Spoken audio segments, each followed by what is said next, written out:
Now, in other news, a week of campaigning and deal-making is beginning in France ahead of a second round of parliamentary elections next weekend. It comes after the far-right National Rally Party emerged from the first round in a comfortable first place with 34% of the vote. President Macron, whose alliance trailed in third place, is calling for centrist and left-wing parties to unite to prevent the far-right from winning control of parliament. Analysts say that in itself represents a seismic shift in French politics, with the mainstreaming of a party which for decades has been seen as too extreme for most people in France. As predicted, we are going towards the extreme. People don't understand that this will impact us for years and years. This is a France of hate that is growing, not a France of solidarity and union. It touches me deeply. It's the racism growing, the homophobia, all of this. It is deplorable, truly deplorable. Oui, très préoccupé. Surtout qu'en plus j'ai plein d'amis qui sont binationaux. Yes, I am very much worried. I have many friends that are binational. When we listen to the extremist racist measures, that reminds us the France of Vichy. When they speak against binationals, they are talking about an anti-France. They take us back to the war days. I barely have words. Oui, alors écoutez, comme au premier. Listen, like it happened during the previous election, the voices of the left joined the right. We expect that this time around the voices of the right can join the left.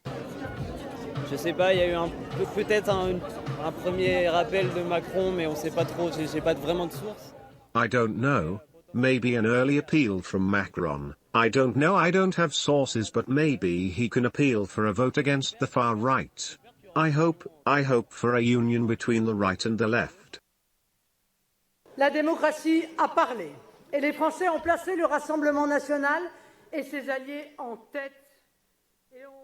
My dear compatriots, democracy has spoken and the French people have placed the National Rally and its allies in the lead and virtually wiped out the Macronist bloc. First of all, as a political leader, I welcome such a high turnout, which gives particular force to tonight's results. In an unambiguous vote, the French people have demonstrated their desire to turn the page after 7 years of contemptuous and corrosive power. We warmly thank the voters and welcome this result. This first step towards choosing an alternative is a mark of confidence which honors and obliges us. For all that, nothing is won and the second round will be decisive to avoid the country falling into the hands of the PS, Socialist Party, to coalition and in reality, of an extreme left with violent, anti-Semitic and anti-Republican tendencies, whose main activist elements of the far left, LFI, La France Insoumise, the NPA, Nouveau Parti anti-capitalist, violent or communitarian entities will prop up Jean-Luc Mélenchon as Prime Minister. Marine Le Pen. Well, for more on this, let's cross live to Paris and speak with Arise special correspondent John Cookson. Good to see you, John. Just put this result into context for us. It's a political earthquake in France, isn't it? Absolutely, Charles. Good evening to you. I've just been looking over the figures again a short time ago, and just to put everything into context, after the results of last night, you've got the RN party far right on the prospect of getting between 230 and 280 seats in the 570 seat parliament. Not far behind the hard left, the NAP on 125 to 165. And Macron's Ensemble coalition party between 70 and 100. And just more context to that, Charles, RN have already got 38 confirmed seats, the NEP 32 seats, Ensemble only 2.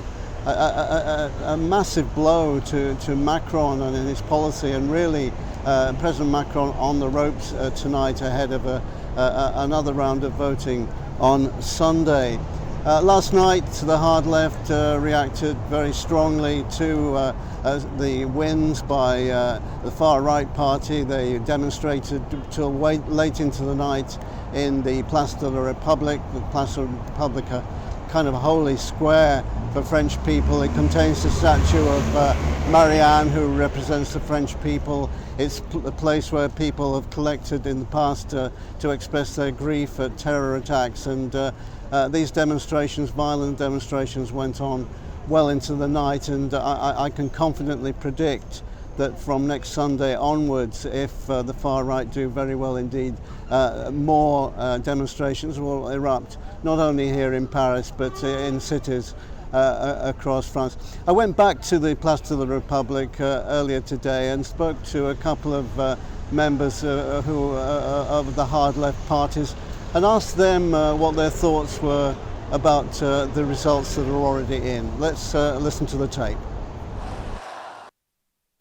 Well, the Place de la République is quiet today after last night's violent demonstrations by supporters of the hard left who were furious at the election results, which showed a surge in support for the far right.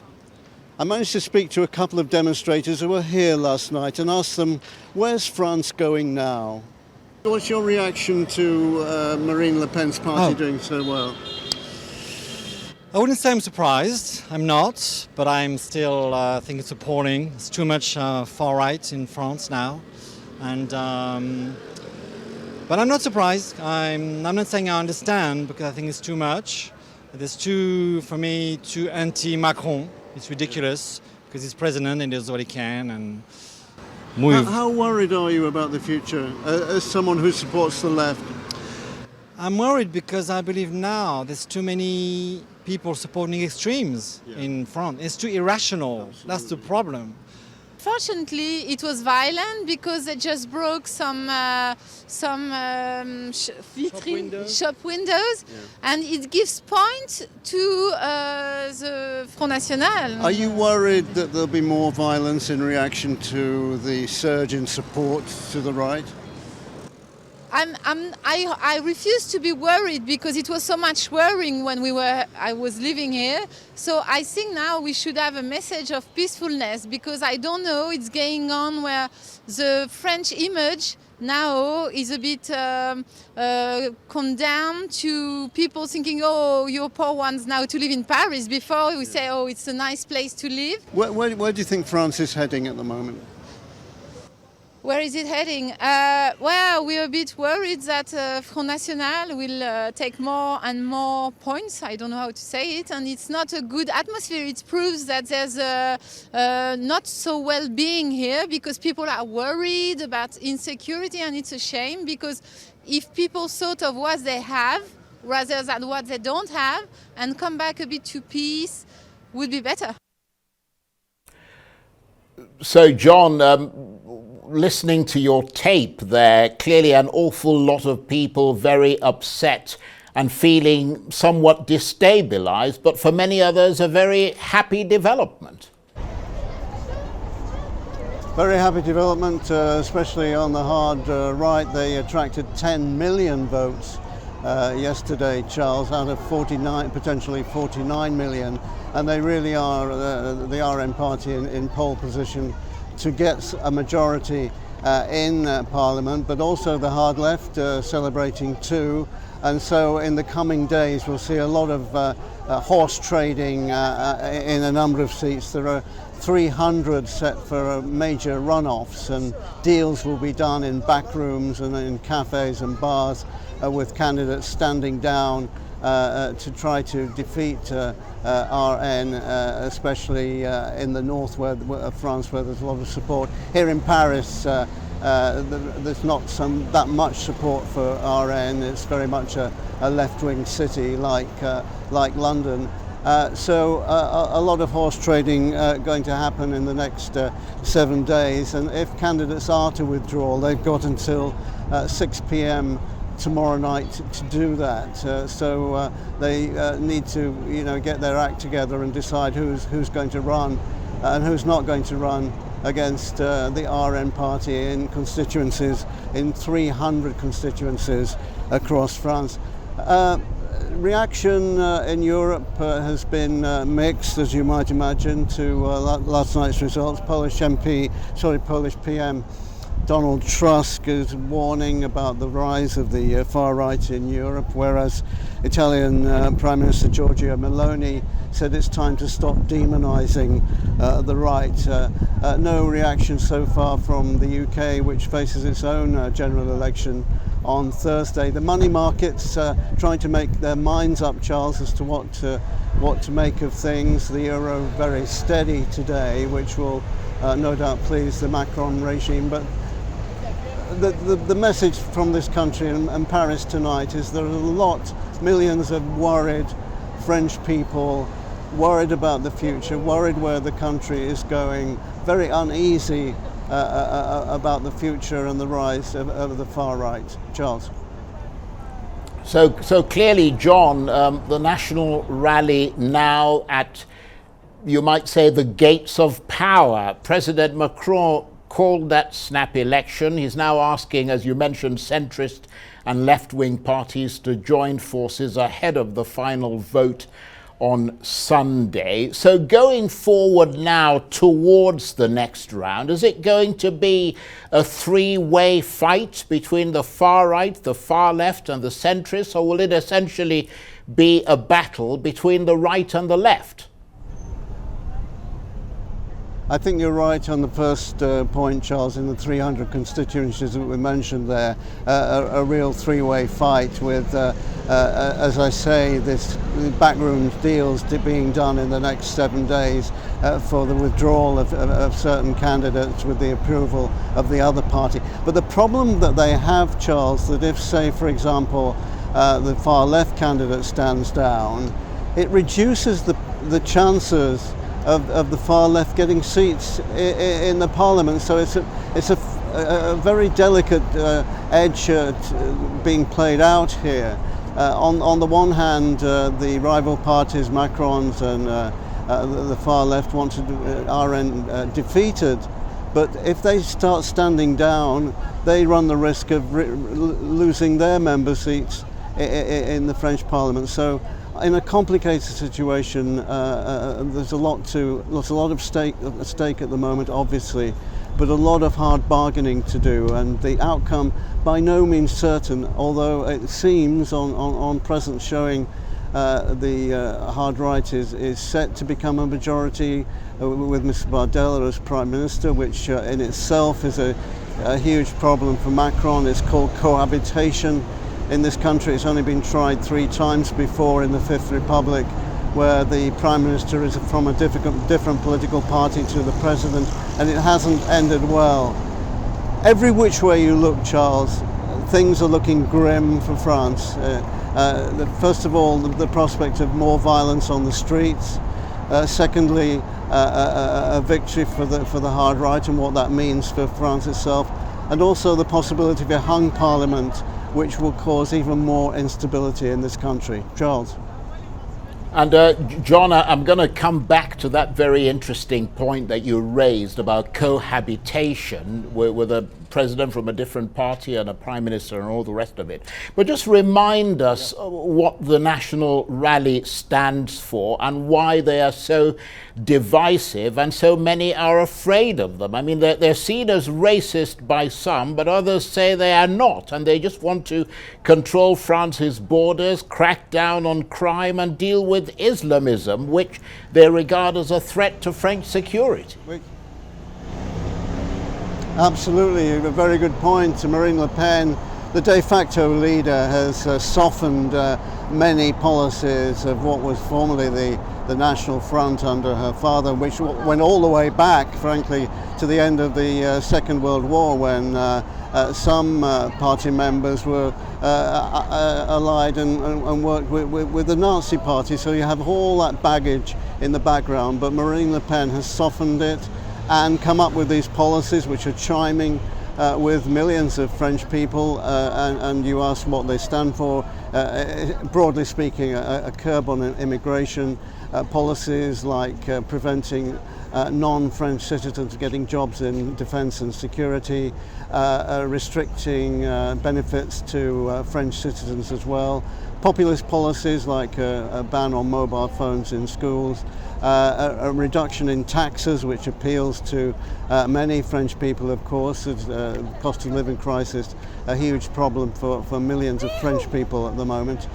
So all of these policies seem to fit what a lot of French people want these days, and but on the other hand too, the hard left have come up with some policies which so many millions will agree with, like a minimum wage of 1,600 euros a month, 10-year visas for immigrants to make things easier for them, and taxing the rich, which goes down well in many quarters here in France. So hard left, hard right, populist policies on both sides, and, Charles, watch out for more policies to be released in the next 7 days in a bid to woo people from either side.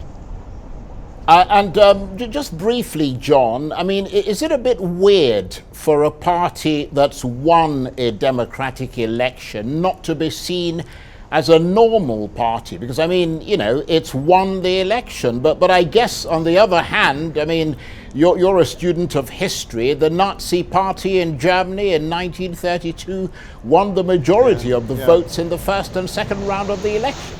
Yeah. Absolutely. Look, there is, of course, a lot of baggage, a lot of history to the right wing in France and indeed elsewhere in Europe, and there is no love lost between the hard left and the hard right, and that's why I spoke earlier today of I imagine considerable demonstrations that are going to take place here in France in the coming days and weeks. And don't forget also that the Olympics are less than 4 weeks away now, and the country's already on a high state of security alert, and security forces very worried about the situation here in France, and history being played out again. Obviously a page has been turned, it seems, in French history. The country's moving on from its libertarian, left-wing, centrist ways, and the far right is benefiting from that at the moment, and the surge in support seems to be relentless. Charles? And I'm glad you reminded us, John, of how close the Olympics are. I mean, it's going to be coming right on the heels of this potentially disruptive sort of election result. But just returning to what you said earlier about the issue of cohabitation, I mean, if the far right National Rally is able to form a government come the second round of voting on Sunday, what kind of a battle would you expect to see between the president and the incoming government? Well, President Macron, as president, has wide executive powers, and we've seen that in operation recently, of course, in the dissolution of the parliament. But to get any major policies through, both domestic and foreign, he needs the support in Parliament. And if he hasn't got that, then he's a lame duck president. His term doesn't end until 2027, but he may well go before then. And of course, Marine Le Pen will throw her hat in the ring yet again if there is a presidential election for president. And we may well see in the coming few years Marine Le Pen as president of France. I can't imagine saying that in the past. Here I am stood in front of the Arc de Triomphe, the symbol of France, as I said earlier, a liberal country, equality, fraternity and liberty, and there's a possibility tonight of a far right-wing president in due course. Charles? And John, I thank you exceedingly for your analysis and all the great stuff you've done in the last few days. I notice it's a bit warm. It looks warm where you are, so you could probably use a drink after this. I've got one more question for you, and I don't know if you touched on it before, but is the far-right National Rally Party still an advocate of Frexit, which is a play and the equivalent of Brexit, which is France leaving the European Union, as well as switching from the euro currency to the franc? Yeah, that's a good question. And Brexit itself hasn't been a big issue as far as the RN manifesto is concerned, although one can say that broadly speaking, RN is very sceptical of the European Union, and of course the EU, people in Brussels very worried about that. But to answer your question, the question of France leaving the European Union hasn't been raised to a great degree by RN in the last weeks, although it has been mentioned. But the main thrust of it is a curb on immigration, Charles. John, thanks very much indeed. We do appreciate your analysis there. John Cookson is a RISE special correspondent. He was talking to me on the line from Paris.